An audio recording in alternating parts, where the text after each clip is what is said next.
All right, it has been a tough year for pharmacies in Metro Detroit and around the country. That is for sure. Well, today, Walgreens announced it is closing 1,200 stores nationwide over the next 3 years. This comes after Rite Aid closed all 186 of its Michigan stores in August, and customers are worrying about what they will do to fill their prescriptions. Walgreens is one of the biggest pharmacy chains in the world. For decades, it was a household name, a place you trusted to fill prescriptions and grab everyday essentials. But over the past 10 years, its market value has fallen by 90%. That's a staggering $100 billion wiped out. And now, in 2024, Walgreens is cutting 1,200 stores. So what went wrong? At first glance, it's easy to blame changing shopping habits, online competition, or even the pandemic. But the truth runs much deeper. Walgreens isn't just failing because of external pressures, it's failing because of the choices it made. Meanwhile, its competitor CVS seems to be surviving, even thriving. By the end of this video, you'll understand the hidden forces reshaping the pharmacy industry, why Walgreens stumbled, and what it means for the communities that rely on these stores every day. Walgreens started as a steady-growing pharmacy empire, slowly expanding from $12 billion in revenue in 1996 to $77 billion by 2014. Ambition pushed them further. In 2014, they merged with Alliance Boots, a European pharmacy giant, creating Walgreens Boots Alliance. Suddenly, the company was enormous, with a market cap over $100 billion. Yet something surprising happened. Earnings, which had doubled to $6 billion after the merger, started slipping. And by the early 2020s, Walgreens entered a free fall. Meanwhile, CVS was following a similar path, growing steadily and expanding. But in 2006, CVS made a different choice. It acquired Caremark, a pharmacy benefit manager, or PBM. This wasn't a pharmacy. It wasn't insurance, but it would become the backbone of CVS's strategy. Later, CVS acquired health insurance company Aetna for $69 billion in 2018, Signify Health for $8 billion in 2023, and Oak Street Health for $10 billion.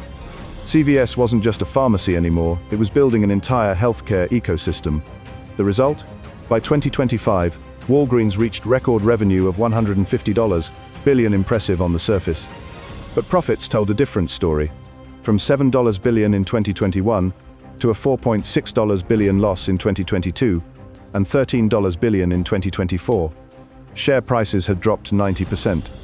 CVS, on the other hand, stayed profitable with $10 billion in profit in 2025, despite also closing 900 stores over the same period. The question becomes, why is one failing while the other thrives? At first glance, Walgreens still looks like a giant. Revenue is high, stores are everywhere, and the red logo is familiar on nearly every street corner. But dig deeper, and cracks that reveal an industry being quietly reshaped. Walgreens' core business is retail pharmacy. In 2025, nearly 80% of their revenue came from the prescription counter and over-the-counter sales. That seems solid until you compare it to CVS. CVS also has pharmacies, but only about a third of their revenue comes from retail. The rest comes from healthcare benefits, PBMs, primary care, and home health services. Walgreens stayed in the old lane. CVS pivoted into the future. This is where the story gets complicated. To understand the pressure on Walgreens, you need to know about PBMs, pharmacy benefit managers. PBMs are the invisible middlemen in healthcare, managing insurance claims, negotiating rebates with drug manufacturers, and taking a cut of nearly every prescription. Walgreens sells the medication, but PBMs capture the lion's share of the margin. CVS owns Caremark, the biggest PBM in the U.S., which gives them control over the entire process, from prescription pricing to profit capture. Walgreens? They get stuck with the scraps. Then there's Amazon. While it may seem surprising, Amazon didn't invent mail-order prescriptions. CVS was already years ahead with its Caremark network. But Amazon amplified the problem. Subscription deliveries, same-day prescriptions, and convenient online ordering slowly ate into foot traffic at Walgreens stores. Customers didn't notice the shift, they just stopped walking into the store. Walgreens tried to fight back. They merged with Europe's Alliance Boots in 2014, expanding their footprint and increasing revenue. But growth didn't solve the core problem. Earnings doubled briefly, then collapsed. By 2024, Walgreens reported a $13 billion loss. Store closures followed 1,200 inches total, with 500 more in 2025. And there's another layer, crime and store safety, particularly in California. Theft surged after Proposition 47, turning misdemeanors into a cost for stores. Products behind locked cases, staff stretched thin. It all added to operational costs. Even profitable pharmacies started losing money. This combination of dependency on retail pharmacy, squeezed margins from PBMs, competition from CVS and Amazon, and rising costs from crime and operations created a perfect storm. Walgreens isn't collapsing in one dramatic moment. It's slowly bleeding out, quietly dying, while many consumers barely notice. The consequences of Walgreens' decline aren't just on the company's balance sheet, they ripple through entire communities. When a store closes, it doesn't just take away convenience, it removes access to essential medications, vaccines, and health advice.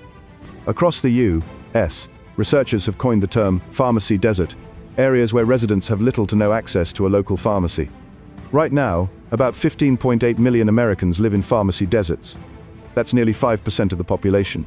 Seniors, low-income families, and people in rural areas are hit hardest. For someone relying on daily prescriptions, a walk that once took 5 minutes might now be 20 or 30. And it isn't just an inconvenience. Studies show medication adherence drops by 3%, emergency room visits rise by nearly 3%, and overall health outcomes worsen. Walgreens stores are closing fastest in these vulnerable areas, while affluent neighborhoods, flush with multiple pharmacies, remain unaffected. This creates a double blow. Communities that need access most are left behind, while Walgreens' losses in high-traffic profitable areas can't offset these closures. The domino effect doesn't stop there. With fewer brick-and-mortar options, consumers are increasingly dependent on mail-order or subscription services. Amazon, Walmart, and Costco are quick to fill the gap, turning pharmacies into commodities rather than the community hubs they once were. Walgreens' slow pivot means it's losing ground on every front. By quietly disappearing from neighborhoods, Walgreens is creating gaps in healthcare access. This is a story not just about a company struggling financially, it's about communities losing essential services, seniors taking health risks, and an entire healthcare model quietly eroding. The problem isn't only market forces, it's Walgreens' strategy. While CVS diversified aggressively, acquiring Caremark, Aetna, Signify Health, and Oak Street Health, Walgreens doubled down on retail pharmacy. Expansion through mergers like Alliance Boots brought more revenue, but it didn't address the fundamental shift in healthcare economics. Walgreens stayed reactive, not proactive. It relied on foot traffic and retail pharmacy margins, the very margins that PBMs are squeezing more each year. Generic drugs now make up 90% of U.S. prescriptions, offering smaller margins for retail pharmacies while PBMs pocket larger rebates. Every prescription that Walgreens dispenses is now a smaller slice of the profit pie. Meanwhile, operational challenges compounded the decline. Rising crime, higher labor costs, and the fallout from pandemic-era disruptions made many stores unprofitable. Even with record revenue in 2025 at $150 billion, profits vanished into losses. A $13 billion loss in 2024 isn't a one-off. It's the result of structural failure. The contrast with CVS couldn't be sharper. CVS embraced vertical integration, turning pharmacies into gateways for health insurance, PBMs, primary care, and home health services. Walgreens stuck to the old model, betting on the strength of its brand and sheer size. Walgreens is now fighting to survive. With thousands of stores closing and margins squeezed to near zero, every decision is critical. The company is trying to cut costs, restructure, and even close underperforming locations. But these moves are reactive, not revolutionary. Meanwhile, competitors continue to evolve. CVS dominates healthcare ecosystems. Amazon delivers prescriptions straight to your door, and local independents, though smaller, often serve communities with trust and personal care. Walgreens, once a pioneer, now feels like it's chasing a future that has already moved on without it. The impact is personal. For families, seniors, and low-income communities, losing a Walgreens means more than inconvenience. It's delayed medications, missed vaccinations, and reduced access to healthcare advice. Each store closure leaves a gap, and once a pharmacy disappears, it's rarely replaced. The silent erosion of access is creating a healthcare divide that could last generations. Walgreens' story is more than a corporate decline. It's a window into a healthcare system transforming before our eyes.